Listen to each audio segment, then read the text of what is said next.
नमोस्तु गुरुवर। मेरा प्रश्न है कि जैसे हमारे बैचमेट्स पूछते हैं व्हाट इज जैनिज्म, तो हम उन्हें कैसे समझाएं कि जैनिज्म क्या है। बहुत अच्छी बात बेटा, एक बार प्रश्न फिर से करो आप। बहुत अच्छा प्रश्न है, बच्चे के प्रश्न है, और इस प्रश्न से आप लोगों का समाधान होगा। जैसे हम कॉलेज जाते हैं, जैसे अभी फोटोज लग रही है पंचकल्याणक की, रोज कोई भी गुरुवर आते हैं उनकी फोटोज लगती है, तो वो लोग हमसे पूछते हैं कि ये क्या है, तुम्हारा जैनिज्म क्या है, तो उन्हें कैसे समझाएं कि जैनिज्म क्या है। बहुत अच्छी बात बेटा, एक बात ध्यान रखना, अगर अपन जैन होकर के जैनिज्म नहीं समझा पाएंगे तो फिर अपन जैन कैसे कहलाएंगे। इसके लिए आपको स्वाध्याय करना चाहिए। स्वाध्याय यानी किसी न किसी ग्रंथ का पठन पाठन, भले ही 2 लाइन पढ़ो। मैं ये नहीं कह रहा कि मोटे मोटे ग्रंथ पढ़ो, इतने मोटे मोटे ग्रंथ दिख करके बच्चे डर जाते हैं, बोले समझ में कुछ नहीं आता क्योंकि वोकेबुलरी बड़ी हार्ड है।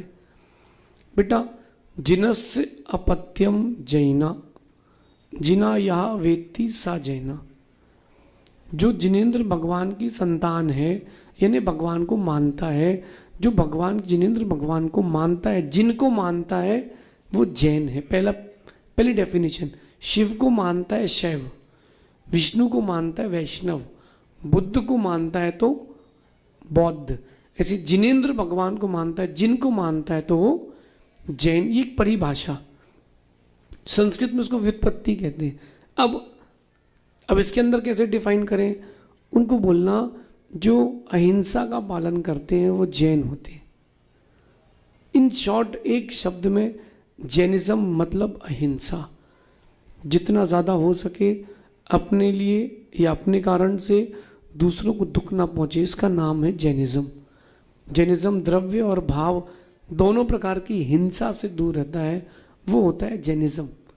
इसलिए बेटा, इसके 5 सिद्धांत होते हैं जैनिज्म के, उसको कहते हैं पंचशील सिद्धांत। हिंसा, झूठ, चोरी, कुशील और परिग्रह का त्याग।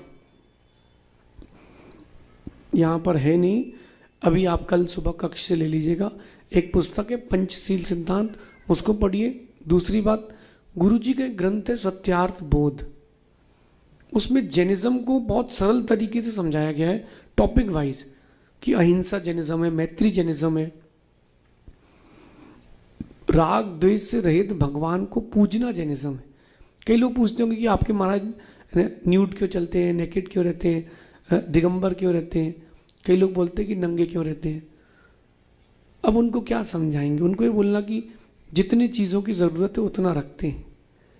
और रही बात, कई लोगों का ये भी रहता है कि कपड़े तो पहन के कम से कम बाजार में चलना चाहिए, तो उनको भी समझना चाहिए कि आपके यहाँ भी नागा साधु होते हैं, लेकिन हमारे यहाँ ऐसा नहीं होता कि नहाने के लिए नागा हो जाते हैं।